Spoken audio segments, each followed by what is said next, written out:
Paradrama Tales. I've been writing stories online under a fake name for 2 years. When my cousin stayed with me, I caught her copying my work and posting it under my pen name, claiming it as her own.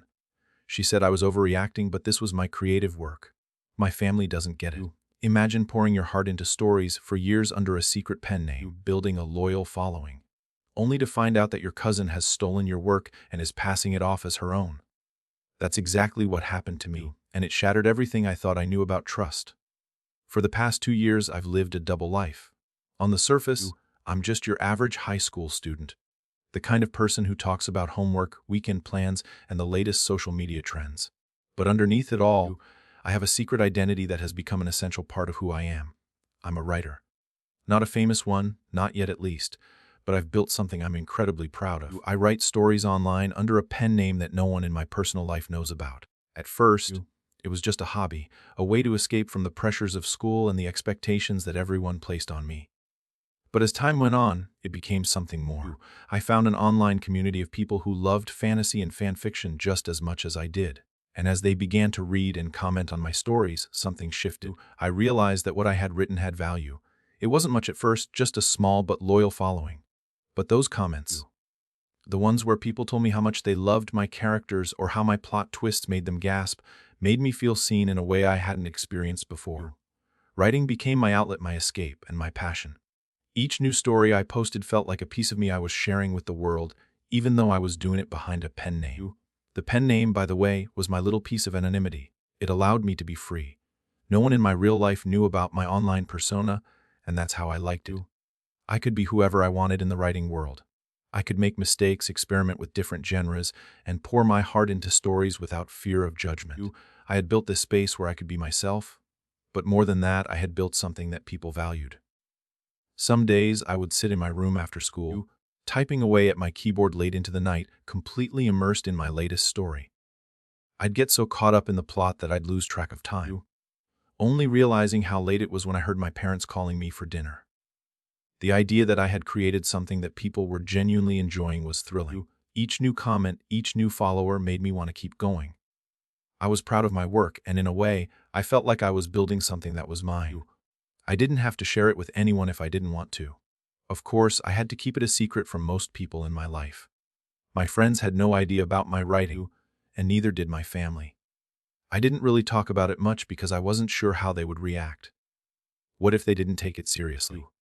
What if they thought it was silly or immature? To me, writing was an art, not a hobby. It was my passion. I wanted it to be something that had meaning, something that I could be proud of. So, I kept it all to myself. I was careful with the details, never mentioning it at home or in public. It wasn't that I was ashamed of it, but it felt safer this way. I could keep my writing as my own little world. It was mine, and no one could take that away from me. But as much as I loved it, I still didn't want to share it with anyone. It wasn't about not trusting the people around me. It was more about the fact that this was my space. It was where I could escape, be creative, and just be free. If I opened it up to people I knew, I was worried it might lose that magic. And then, of course, things changed when my cousin came to stay with us. I've always been close with my cousin, though our relationship has always been a little competitive. We'd laugh and talk, but there was this unspoken tension between us, a constant underlying sense of competition. She's always wanted to be the best at everything, and I've never been one to shy away from a challenge. We were never outright rivals, but I always felt like she was watching, always ready to outdo me. I'd catch her looking over my shoulder sometimes, as if she were silently judging what I was doing, even though we never really talked about it. When she came to stay with us, I didn't think much of it. I figured it would be a few days of hanging out, watching movies, and catching up. What I didn't expect was for her to stumble upon my secret world. One night I was in my room doing what I always do, writing, completely lost in my world of characters and plots. I didn't realize that she had gotten into my phone or that she had been scrolling through my Wattpad stories.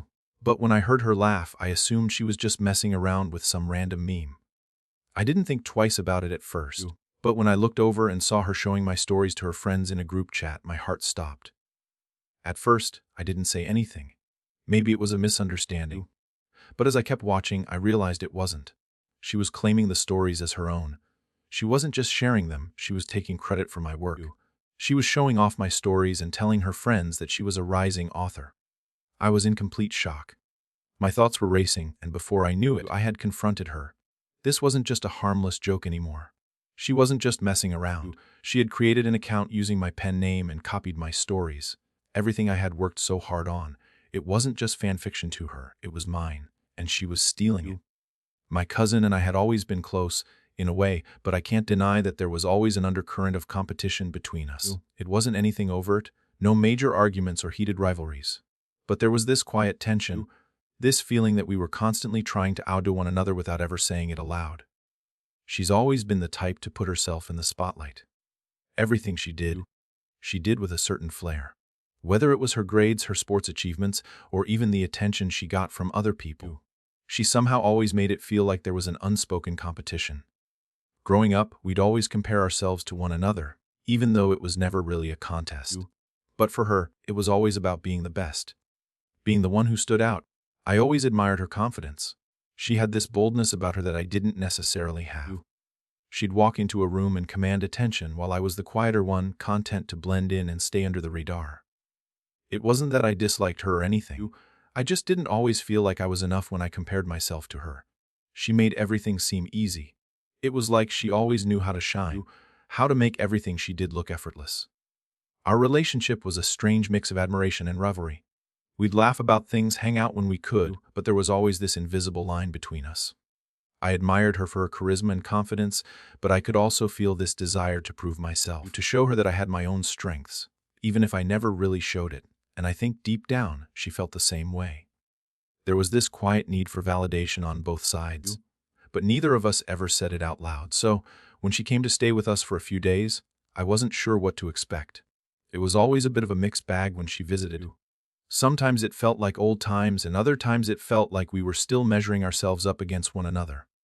She was just a year younger than me, but sometimes I felt like she was already light years ahead, always on top of things, always excelling in ways that seemed effortless. The first few days were fine. We caught up, hung out, and did the usual cousin things. But something started to feel different.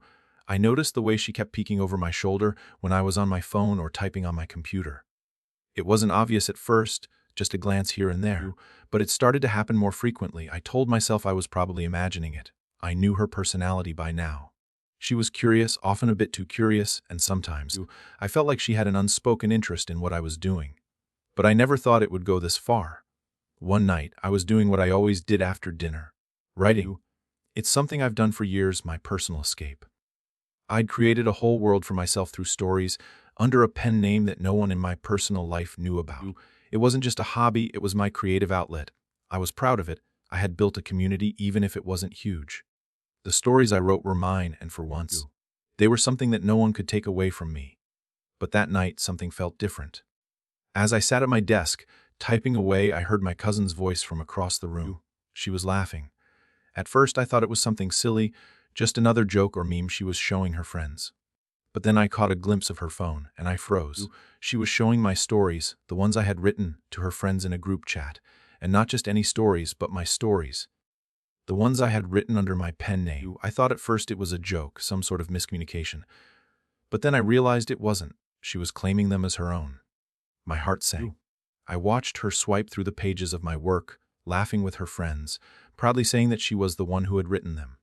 It wasn't just a casual mistake. It was deliberate. She was taking credit for what I had poured my heart into. She was presenting my creative work as hers. I was in shock, unable to move for a second. I thought I had misinterpreted it, but there it was, clear as day. My own cousin, the one who had always felt like a friendly rival, had crossed a line. She had copied my work, used my pen name, and was passing it off as her own. I couldn't believe it. The very person I'd grown up with, the one who had always been in competition with me, had stolen something I considered deeply personal and meaningful. I didn't know what to do. Part of me wanted to confront her right then there, but the shock held me back. Instead, I decided to wait until I could process what had just happened. But the betrayal stung so deeply. She wasn't just stealing my stories. She was stealing my identity. She was trying to be me. I didn't confront her right away.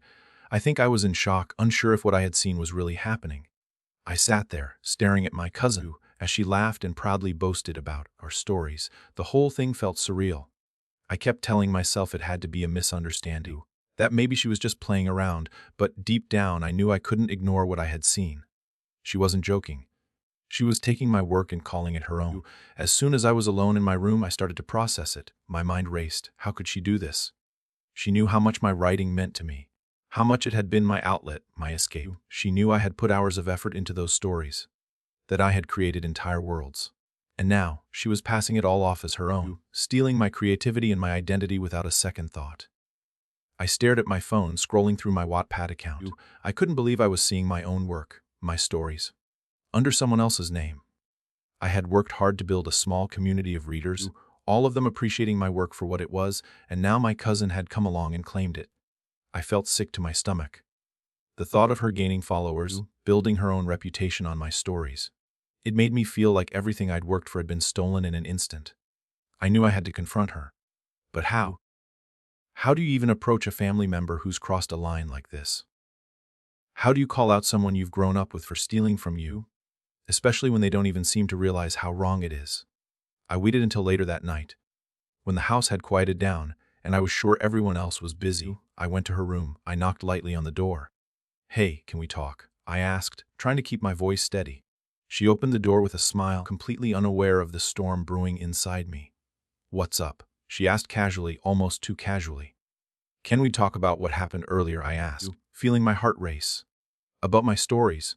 Her expression shifted slightly. She stepped aside to let me in, and I could already tell she was on the defensive.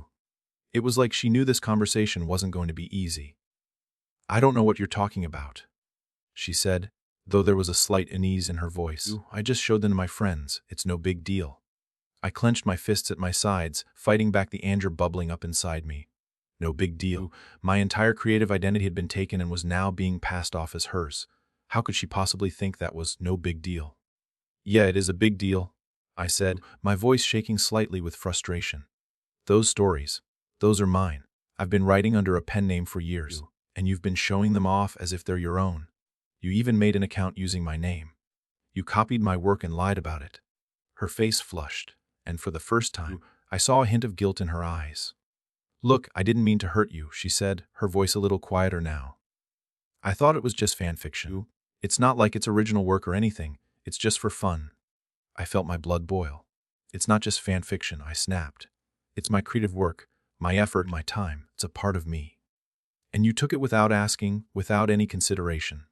You can't just copy and paste someone's work and claim it as your own. That's stealing." She looked down, clearly uncomfortable, but I wasn't done yet.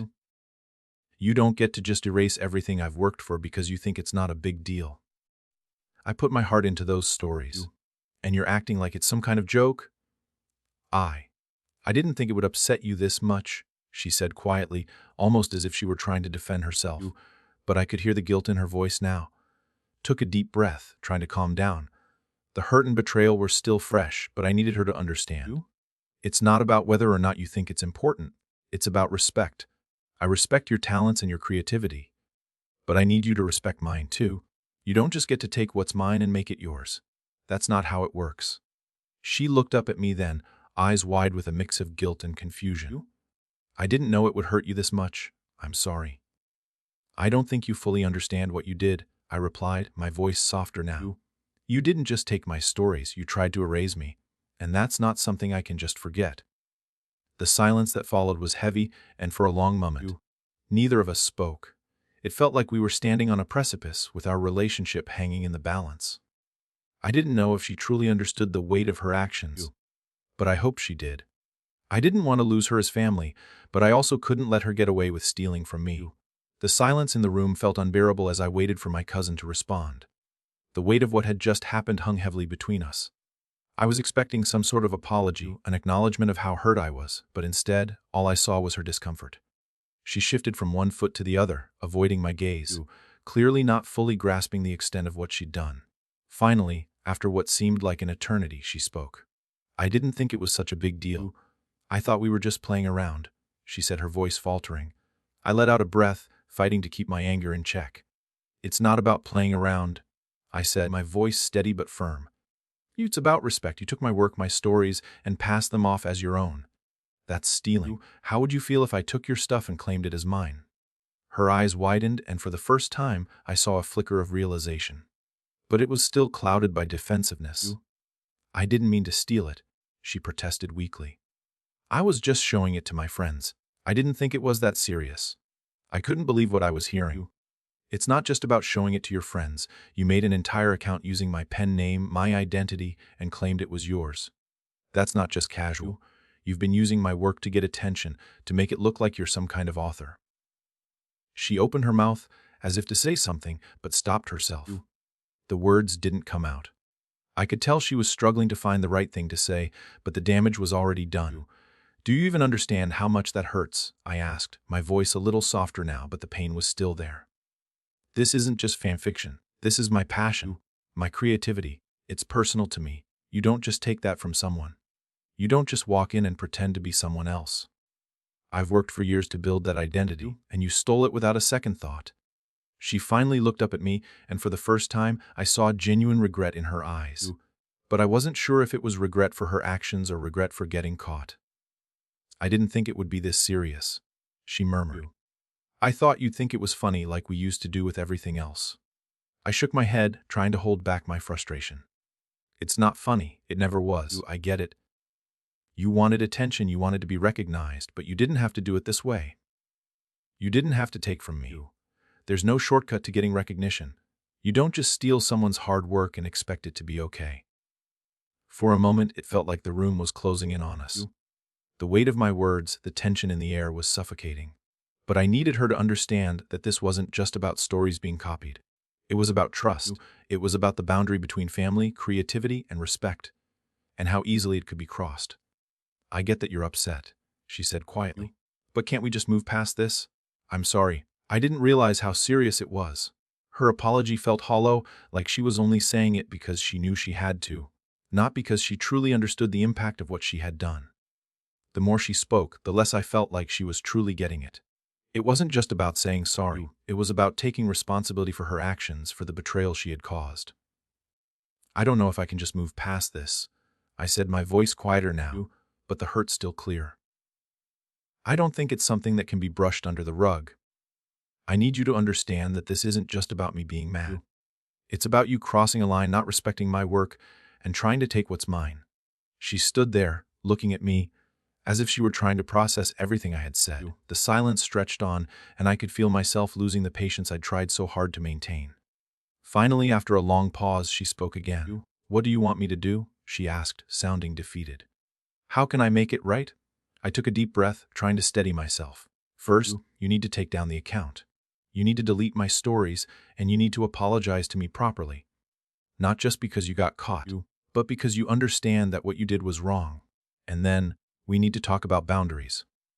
Because if we're going to move forward, there has to be respect for what's mine and what's yours. No more pretending to be me. She nodded, looking genuinely remorseful.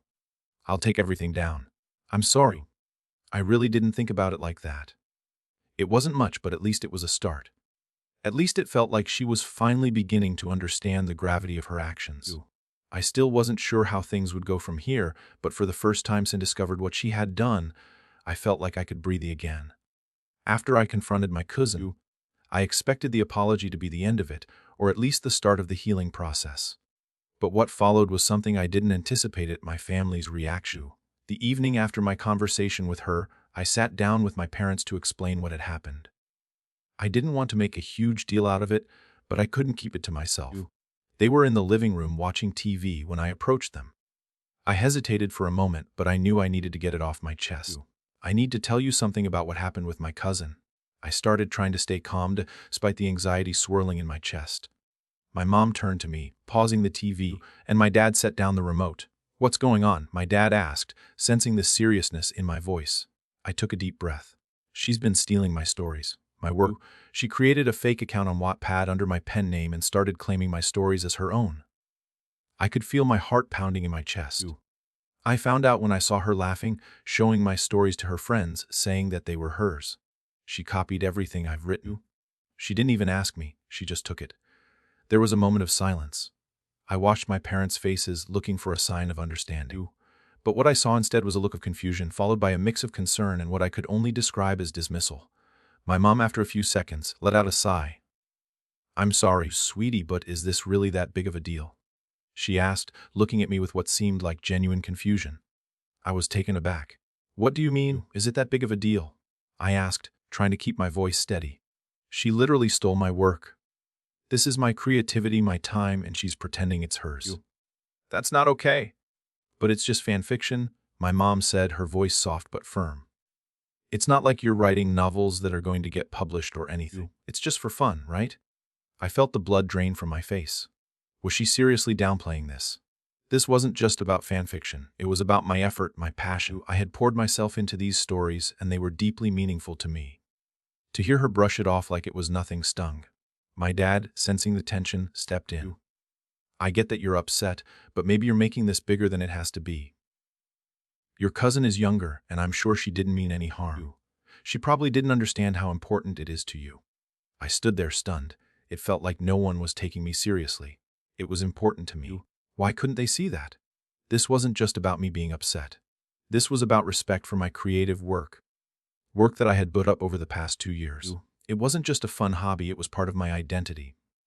You're both missing the point, I said, trying to hold back my frustration. She knew it was my work. She knew how much it meant to me, and she stole it anyway. I don't care if it's fan fiction or a novel. It's mine. And it's not okay that she's claiming it as hers. My mom looked at me, a bit puzzled but softening. I understand that you're upset, but it's just not worth getting this angry about. She's a kid. Kids do stuff like this all the time. Not this, I said, my voice shaking slightly. This isn't just kids being kids. She violated my trust. She didn't just borrow something. She took my identity, and now I have to deal with that. She's trying to be me, and that's not fair. The conversation was going in circles, and I could feel the frustration bubbling up. My family was so quick to forgive her. They just couldn't understand why this was so hurtful. It was like they didn't see how deeply this cut. The betrayal wasn't just about stealing words. It was about respecting who I was and what I created. But my family wasn't getting it. They just didn't take it seriously. My mom's attitude was like, she's just a kid, she'll grow out of it. And my dad seemed to think I was overacting. Even when I explained how deeply hurt I was, it felt like they were just brushing me off. She apologized. My mom said finally, and you should try to forgive her. She's family. Don't let this drive a wedge between you. But it wasn't that simple. Apologies didn't fix this. They didn't fix the broken trust. They didn't fix the violation of my creative space. And no matter how much my family insisted that I was overreacting, the truth was that I couldn't let this go. It was personal. I'll try, I said quietly, not fully convinced. But I can't just forget about this. The days that followed felt strange. I couldn't shake the lingering weight of what had happened, but it wasn't just the act of my cousin stealing my stories that was bothering me. It was everything that came after. It was the way my family dismissed my feelings and the way I felt so alone in my frustration. When I confronted my cousin, I had hoped that the apology would somehow make things better. But it didn't. Not really. She apologized, sure, but it felt like she was just saying the words because she had to. I didn't feel like she truly understood why it hurt me so much. I kept thinking about how my family had brushed it off. My mom's comment about it being just fan fiction hit me harder than I expected. It felt like she didn't respect how much this meant to me, how much time and energy I had put into those stories. It was the same thing with my dad's response. Don't make it worse kind of attitude. They were treating it like a small mistake, something to forgive and forget, but to me, it felt like a betrayal. It felt like my work, my creativity, was being stolen without a second thought. I tried to push those feelings aside. I told myself that they were just trying to keep the peace, that they didn't understand how serious this was because they didn't know what it felt like to create something that mattered so much. But the truth was, it hurt. It hurt more than I wanted to admit. For a while, I couldn't stop thinking about it. I'd find myself lying awake at night, staring at the ceiling, replaying everything that had happened over and over in my mind. Every time I thought about my cousin's actions, my stomach would turn. It wasn't just about her taking credit for my work. It was about how she had taken something personal to me and made it into something that wasn't hers to claim. She had entered my creative space, the one place where I felt safe and in control, and taken it without even asking. It was more than just stealing a story. It felt like she had stolen a part of my identity, a part of myself that I had carefully cultivated over time. I had worked hard to make those stories mine. I had poured hours, days, and sometimes weeks into writing them, and for her to come along and take them without thinking twice, without even caring about how I felt like a slap in the face. I kept thinking about how I'd opened up to my family about it, how I had explained to them why it was so hurtful. But when they didn't get it, it made me feel even worse. It was as if they were telling me my creativity didn't matter, that it was just something silly, to be brushed aside. I didn't know how to explain to them how much it meant to me, how much it hurt to have my work taken. The worst part of it was the emotional isolation I felt. My family didn't understand. My cousin didn't fully grasp the depth of her actions. And while I didn't want to make a huge deal out of it, I couldn't help but feel like no one was taking my feelings seriously. The worst part of being hurt by someone close to you isn't just the betrayal. It's feeling like you're being dismissed when you try to talk about it. I knew I couldn't let it eat at me forever, though. But I didn't know how to move past it. I kept telling myself that family was important, that I should let go of my anger and focus on repairing the relationship. But every time I thought about it, the betrayal felt too fresh. How could I just forgive her and move on when she didn't even seem to understand what she had done? I tried to write again, hoping it would help me process my emotions. But even that felt tainted by what had happened. It wasn't the same anymore. The stories that had once been my safe space now felt like something I needed to protect. I wasn't sure I could keep writing the way I used to, knowing that someone else could just take it and claim it as their own. I realized that this wasn't just about my cousin's actions anymore. It was about protecting my space, about setting boundaries in a way that I hadn't done before. I needed to stand up for myself, not just for my work, but for my emotional well-being. I couldn't let people walk all over me, and I couldn't let my creativity be something that could be taken from me without consequence. But it was hard. It was hard to find the balance between wanting to repair my relationship with my cousin and needing to stand up for myself. How could I make her understand how deeply her actions had hurt me? How could I move forward when everything felt so tangled up in hurt and confusion? I didn't have all the answers yet, but I knew one thing for sure. I couldn't just sweep this under the rug. I had to deal with the emotions, the hurt, and the frustration. I had to take care of myself before I could even begin to repair the relationship. As the days passed, I began to feel the full weight of what had happened, not just emotionally, but in how I was being perceived by my family. Despite my best efforts to explain why what my cousin did was wrong, it seemed like no one was truly taking me seriously. My parents, though well-meaning, didn't fully understand the depth of what had been stolen from me. Not just my work, but my sense of ownership, my creative space, and my voice. I tried to keep the frustration from bubbling over, but it was hard. It felt like I was screaming into a void, expressing my hurt, my anger, my confusion, and yet getting the same dismissive response over and over. It's just fan fiction. She didn't mean anything by it. You're overacting. The more they said it, the more I felt like they were invalidating me, like my emotions weren't important enough to be taken seriously. I wanted them to understand that it wasn't about the stories being just fan fiction. Sure, it may not be something that would change the world, but it was my world. It was my creativity, my time, my identity wrapped up in every character and plot twist. This was something that mattered to me on a deep level, but every time I tried to express that, it felt like I was being met with indifference or condescension. The hardest part was hearing my parents downplay. I had spent so much time building this community of readers, carefully curating stories that were a reflection of me. And now, my cousin, someone who knew how important it was to me, had completely disregarded all of that. But the real pain was in realizing that my family couldn't see why it mattered. They didn't see the value of what I created. I kept thinking about the conversation we had when I tried to explain to my cousin why it was wrong. She seemed to take the apology at face value, but she never really understood what she had done. I don't think she realized that she hadn't just taken stories from a notebook. She had taken a piece of who I was. She had tried to become me, to erase my identity and make it her own. And it was heartbreaking to think that she didn't see how damaging that was, how much it stung. I began to doubt myself, to wonder if I was truly overreacting. Was I being too sensitive? Maybe I had taken this all too seriously. But then I would think about it again, about how much work and dedication I had poured into those stories. And I realized that no, this was serious. I couldn't let my passion be dismissed like this. The hardest part was the emotional toll it took on me. I had always been the quiet one in the family, the one who kept things to myself, and I realized that this incident was forcing me to speak up in a way I never had before.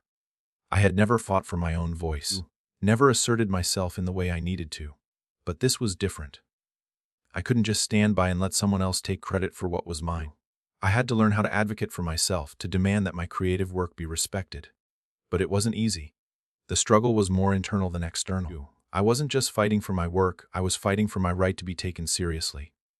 I wanted my family to recognize the value of my creativity, to see that what I was doing mattered. But when they didn't understand, it felt like I was shouting into an empty room. I also felt like I had failed somewhere along the way. Had I not communicated my boundaries clearly enough? Did I allow my cousin to cross a line because I didn't stand up for myself earlier? It was a tough pill to swallow, but I knew I couldn't let this moment define me. I had to find a way to make my voice heard, even if it felt like no one was listening.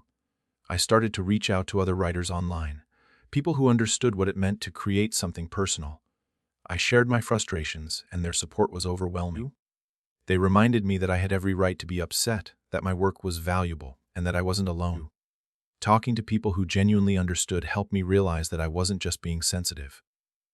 I was protecting something important to me. I had to remind myself that I deserved to be taken seriously. My creativity was not a joke, and neither was the work I had put into it. It was time to stop second, guessing myself and start standing firm in my own worth. No one had the right to take what was mine, and no one had the right to diminish the value of my work. In the end, it wasn't just about fixing things with my cousin or my family. It was about finding my own voice and making sure I respected myself enough to demand the same from others. As the days turned into weeks, I started to reflect more on the situation with my cousin. The emotional turmoil was still there, but I began to realize that the real lesson from everything that happened wasn't just about the stolen stories. It was about boundaries, and how important it is to enforce them, especially with people who are close to you. For most of my life, I had let others dictate the terms of our relationships. I kept my thoughts, emotions, and personal creations to myself, thinking that it was easier to avoid conflict than to confront the discomfort of setting clear boundaries. It was something I had learned over the years: don't rock the boat, don't make waves, and just keep things calm. But after what happened with my cousin, I began to realize just how much I had allowed people to cross lines without saying anything. I had been too passive. The incident with my cousin wasn't just about her taking my work and pretending it was hers. It was about the fact that she had crossed a boundary that I never even set up for myself. I had let her into my creative space, assuming that family wouldn't do something like that. But the truth was, I had failed to set the boundaries necessary to protect my work. I hadn't spoken up about how important writing was to me, how personal it was. I hadn't made it clear that my creativity was something I valued deeply.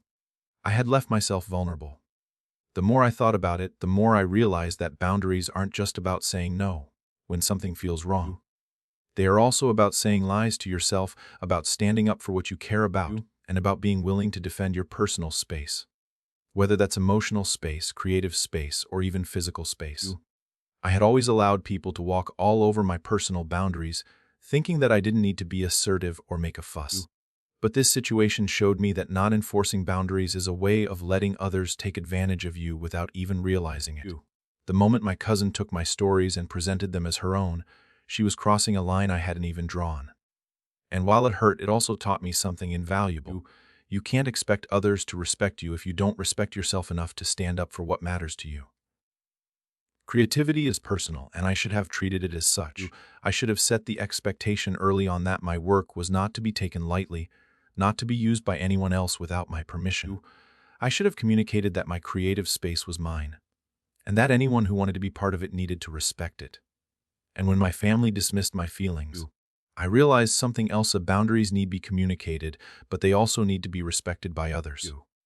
I had made the mistake of assuming that my family would understand how important this was to me. But I hadn't spoken clearly enough to make that expectation clear. I had hoped they would see things my way without me needing to say it out loud. But it doesn't work that way, not with family, and not with anyone. You have to be explicit about your boundaries, and if they're crossed, you need to speak up.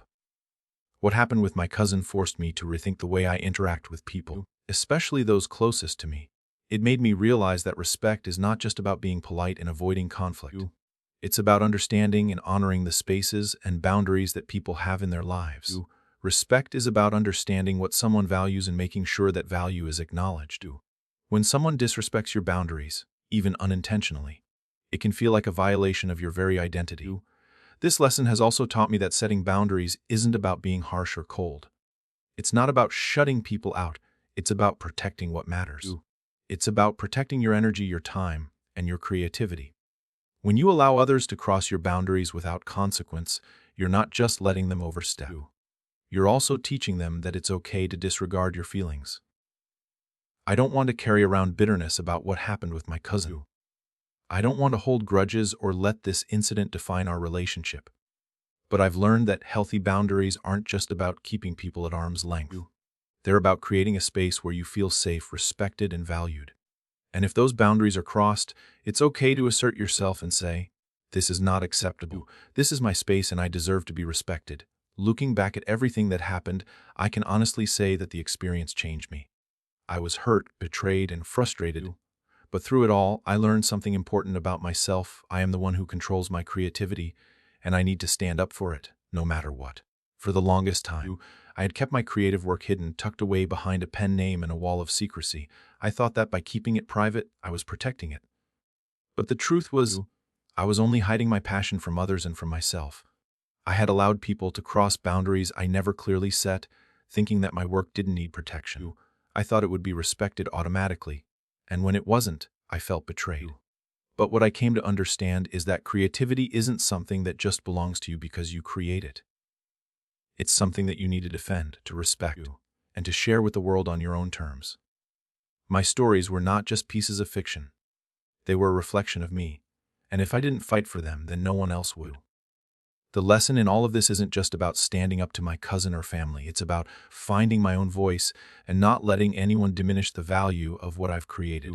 This was the wake-up call I needed to take control of my creativity, not just in how I write, but in how I protect it, respect it, and share it. No one has the right to take that away from me, no matter who they are.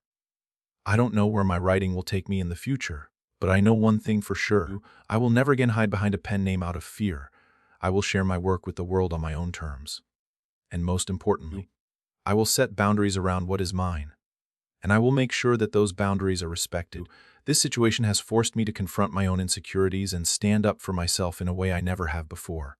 I may have felt alone at first, but I now know that my creativity deserves to be treated with respect, and I will always stand up for that. Have you ever faced a situation where your creativity or work was disrespected? How did you handle it?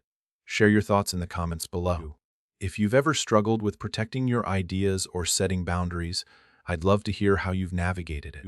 Don't forget to like and subscribe for more stories about finding your voice and standing up for what matters most.